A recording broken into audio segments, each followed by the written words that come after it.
खुलुमबाय Bodoland इंखं television studio आं मिथिंगा बसुमतारी दिनैनि गाहाय गाहाय रादाबफ्राव दङ आसाम अरुणाचल सिमनायारि जेंनाखौ सुस्रांनो दानाय कमिटिया दिनै गिबि खेब जथुमदों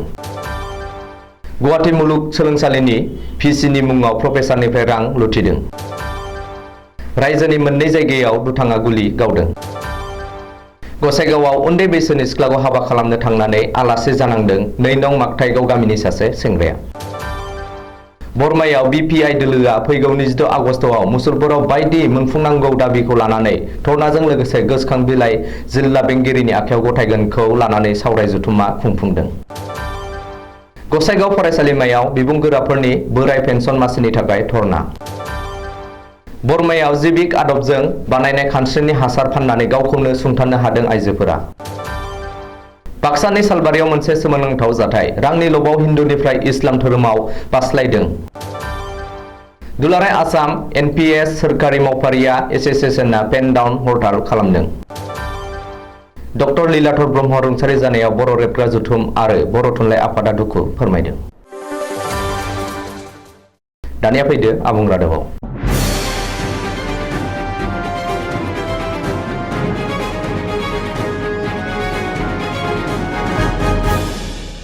आसाम अरुणाचल प्रदेश सिमनायारि जेंनाखौ सुस्रांनायनि थांखियै दरनैबो रायजोनि थान्दैखौ लाना दाजानाय आन्चलिक कमिटिनि गिबि सावराय जथुमखौ दिनै सनितपुर जिल्लानि बालिपारायाव खुंनाय जादों दरनै रायजोनि बे कमिटिनि सावराय जथुमाव अरुणाचल प्रदेश सोरखारनि मन्त्रि मामा नाथुं एमएलए बियारुम वागे आसामनिफ्राय मन्त्रि बिजय हाजरिका एमपि पल्लव लक्ष्मण दास एमएलए फारियै गणेश लिम्बु प्रसाद बरठाकुर कृष्णा कमल तान्ते आरो मोन्नैबो रायजो सोरखारनि गोजौ थाखोनि मावख'गिरिफोरा बाहागो लायो बबेखानि सिमनायारि जेंना सुस्रांनायनि बागै दरनै रायजोनि थान्दै हान्जाखौ लाना दानाय कमिटिनि गिबि जथुमाव गोजोन खौसेथि मोजां सोमोन्दो लाखिनायनि सायाव माखासे गोसोखांजाथावै सिमनायारि जेंना सुस्रांनायनि बागै गुवारै सावरायनाय जायो होननानै मन्त्रि बिजय हाजरिकाया टुइट खालामदों मख'नो गोनांदि माखासे जेंना आरो सन्देहआव थानाय दिक्लमुक बालिस दिपिक आरो पास बे दरब्रै गामियाव फैगौ दाननि 2 आरो 3 खालार खालि कमिटिनि थान्दै हान्जाया दावबायना नायबिजिरहैगोन आरो बेनि सायाव रिपर्ट गथायनो थाखायबो दिनैनि बे सावराय जथुमाव थांखि लायो होननानै बिजय हाजरिकाया टुइट खालामदों बबेखानि आसाम अरुणाचलनि सिमनायारि जेंनाया थाबैनो सुस्रांनो हागोनखौ आशाबादि होननानैबो मन्त्रि बिजय हाजरिकाया टुइट खालामदों रायजोआव लान्थ्रै बांगासिनो दं अनलाइन फ्रड एबा अनलाइननि जोहै रां लुथिनायनि केसफोरा दासिम गोबां सुबुंफोरा अनलाइन फ्रडजों मोगा-मोगि जानांबाय बे खेबाव गुवाहाटी मुलुगसोलोंसालिनि भाइस चेन्सेलर प्रताप ज्योति सन्दिकीनि मुङाव जे सारदों दुथांफोरा मिथिनो हानाय बायदिब्ला गुवाहाटी मुलुगसोलोंसालिनि सासे गागि प्रफेसारनिफ्राय भिसि सन्दिकीनि मुं लानानै दुथांफोरा लाख रां लुथिबाय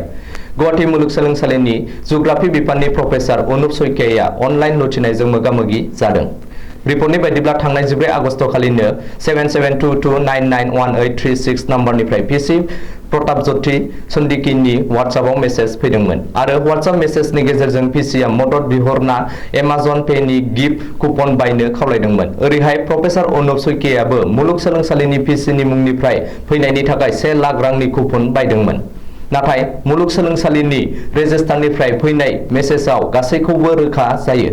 बबेखानि बे जाथाय जानायनि सिगांनो गुवाहाटी मुलुगसोलोंसालिनि रेजिस्टारा मोनसे मेल खालामदोंमोन आरो अनलाइन फ्रडनिफ्राय सांग्रां जानो बयखौबो खावलायदोंमोन नाथाय बे मेलखौ प्रफेसारआ नायाखैमोन जायनि थाखाय लाख रांखौ खोमाना लानो गोनां जादों होननानै खौरां मोनदों बे जाथायनि हेंथायै प्रफेसार अनुप सयकियाया थानायाव एजाहार होबाय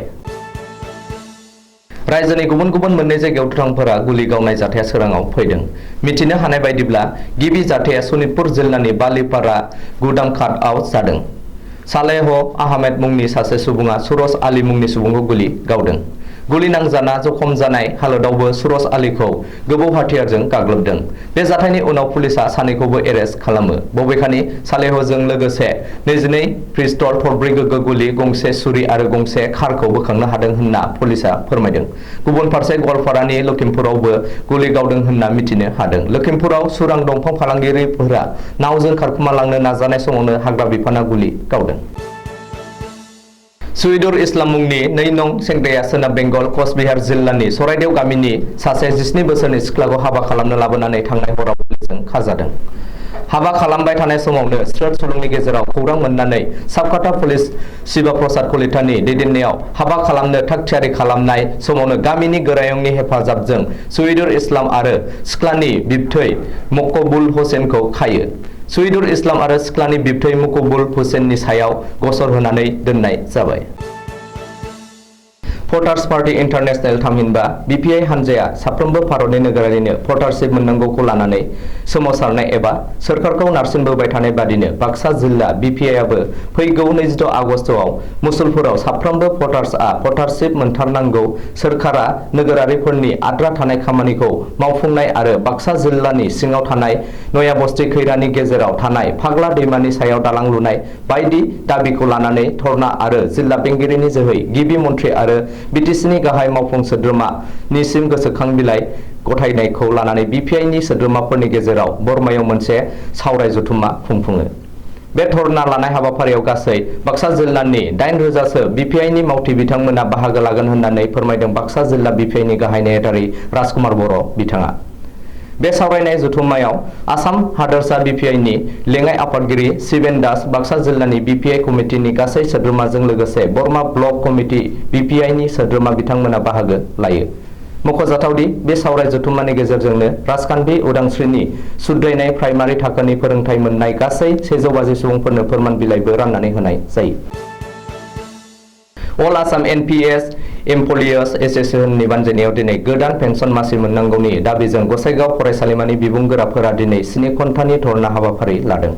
दुलाराय आसामनि गुबुन गुबुन जायगाफोराव बे हाबाफारिखौ लानायजों लोगोसे एकता आरो एनपिएस एस'सिएशनआ दिनै गसाइगाव फरायसालिमायावबो बे हाबाफारिखौ फुंनि 9 रिंगानिफ्राय 4 रिंगासिम बानजायदों।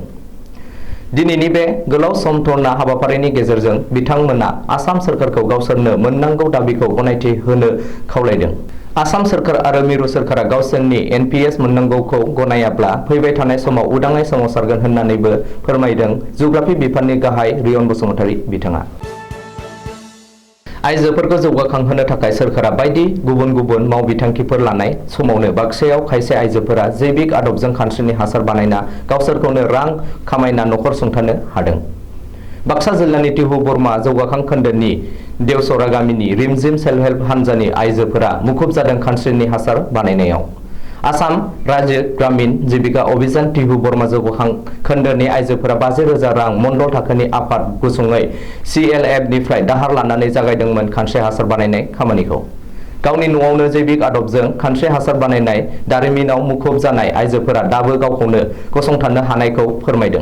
टिहु बरमा जौगाखां खोन्दोनि मावबिथांखि बिफानारि धनिराम पायेंनि दैदेननायाव आइजो सेल्फ हेल्प हानजाया 2022 मायथाइनि फेब्रुवारि दानाव जागायनाय मावबिथांखिनिफ्राय दिहुनजानाय खानस्रि हासारखौ फाननानै गावबा गावखौनो गसंथानो हानाय दिन्थिदों समाजाव। गामि ओनसोलाव आइजो सेल्फ हेल्प हानजाया दिहुननाय खानस्रि हासारनि दिहुनथाया गोबाङैनो बांदों होननानै बुंथिदों सेल्फ हेल्प हानजानि नेहाथारि अनामिका बर्मन मेधिया। आथिखालनि समाव आबादारिफोरा आबादनि दिहुनथायखौ बांहोनो थाखाय रासायनिक हासार आबाद फोथाराव बाहायोब्लाबो बियो मानसिनि देहानि थाखाय खहा गोनां। बिनि थाखायनो रासायनिक हासारनि अनगायैबो जैबिक हासार बाहायोब्ला हायाव दिहुनथाय गोहोआ बांनायजों लोगोसे बे हासारखौ बाहायनानै दिहुनजानाय आबाद एबा मैगं थाइगंखौ जायोब्ला मानसिनि देहायाव जेबो खहा जाया होननानै फोरमायो नेहाथारि अनामिका बर्मन मेधिया। आइजो सेल्फ हेल्प हानजाखौ नायफिननाय बिबानाव थानाय जौगाखां मावबिथांखिनि मावख'आरि धनिराम पायेंआ गासैबो आबादारिफोरा रासायनिक हासारनि अनगायै जैबिक हासार बानायनो थाखाय खावलायो। बाक्सा जिल्लानि रिमझिम सेल्फ हेल्प हानजाया खम साननि गेजेराव रांखान्थि बिथिङाव दावगालांदों होनना फोरमायनानै गुबुन आइजो सेल्फ हेल्प हानजाफोरखौबो बेबायदि जौगासार खामानिनि गेजेरजों गावखौनो गसंथानाय खालामना लानो बिथाङा खावलायो। मख'जाथावदि रिमझिम सेल्फ हेल्प हानजानि अनामिका बर्मन मेधि मुंनि आइजोआ आसाम आबादारि बुहुम फरायसालिमा जरहाटनिफ्राय गनायथिबो मोननो हादों। बाक्सा जिल्लानि सालबारियाव जोबोरैनो सोमोनांथाव आरो साननो गोनां मोनसे जाथाय जादों। रांनि लब देखायनानै सासे हिन्दु सुबुंखौ इस्लाम धोरोम लाहोदों सानै मुसलमान सुबुङा। बे जाथायाव ओनसोल नाङै दुंहाव थासारिनि जाहोनाव पुलिस थानायाव गांसे एजाहार होयो। बाक्सा जिल्लानि सालबारि फाख्रिगुरि गामियाव बे गिख्रंथाव जाथाय जानायखौ नुनो मोननाय जादों। सासे हिन्दु सुबुंखौ रांनि लब दिन्थिनानै सानै मुसलमान सुबुङा हिन्दु धोरोमखौ सोलायनानै इस्लाम धोरोमखौ लाहोदों। हिन्दु धोरोमखौ नागारनानै मुसलमान धोरोमाव थांनाय जाथाया सोराङाव फैनायनि उनाव ओनसोल नाङै दुंहाव थासारि सोमजिदों। जाथायनि बायदिब्ला सालबारि फाख्रिगुरि गामिनि राजु आर्ज मुंनि सासे हिन्दु धोरोमारि सेंग्राखौ सालबारिनि खाथियाव थानाय बजालि जिल्लानि सिलापतानि आब्दुल आली आरो थुमारपथार गामिनि कबिरुल हक मुंनि सानै मुसलमान सुबुङा 7 लाख रां होगोन, न' लुनानै होगोन, मुसलमान समाजनि हिन्जाव हाबा खालामना होगोन होनना बुंनानै लब दिन्थिनानै सालबारिनिफ्राय लाना थांनानै बरपेटानि हावलि जुम्मा मस्जिदाव कालिमा फरायनानै हिन्दु धोरोमनिफ्राय इस्लाम धोरोमसिम सोलायो। बेराफारसेथिं आयेन बादियै बरपेटा आदालताव एफिडेभिट खालामखुमानानै हिन्दु सेंग्रा राजु आर्ज मुंखौ उमर फारुक मुङाव सोलायना होदों होननानै मिथिनो मोननाय जादों। दिनैसिम बे सोमोनांथाव जाथायखौ मावफुंनाय सानै मुसलमान सुबुंखौ जेहादी होननानै हिन्दु आफादनि सुबुंफोरा सन्देह खालामदों। बेराफारसेथिं गासै जाथायनि उनावसो राजु आर्जनि नखरनि सुबुंफोरा सालबारि पुलिस थानायाव सानै मुसलमान सुबुंनि हेंथायै एजाहार होयो। जाथायनि उनावनो सानै मुसलमान सुबुङा खारखुमादोंब्लाबो सासेखौ हमनो हानाय जाबाय। दुलाराय आसाम नाङै दिनै समबारखालि दुलाराय आसाम एनपिएस सोरखारि मावफारिया एस'सिएशनआ सिगांनि पेन्सन नेम एबा खान्थिया थाफिननांगौ एबा सोलिफिननांगौ होननानै दाबि दैखांना पेन डाउन हरताल खालामदों। गुबुन गुबुन बिफाननि गाव गावनि मावख' लांगोनायाव आखायाव प्लेकार्ड बेनार लानानै पेन डाउन हरताल एबा खामानिनिफ्राय जानगाराव थानाय हरताल खालामदों। बेनि अनगायैबो सोलोंथाइ बिफाननि गुदि फरायसालि, गेजेर फरायसालि, गोजौ फरायसालि, गोजौसिन फरायसालि आरो फरायसालिमाफोराव फोरोंगिरि आरो फोरोंगिरि नङै मावफारियाफोराबो बे हरताल हाबाफारिखौ मावफुंदों। मख'नो गोनांदि आसामाव जायफोर सोरखारि मावफारिया मोनहा 2005 मायथाइनि उनाव सोरखारि मावफारिया जादों बिसोरो सिगांनि पेन्सन खान्थियाव गोग्लैयाखै। बेनिखायनो बिसोरनोबो पेन्सन होनांगौ होननानै सोरखारनाव दाबि खालामदों।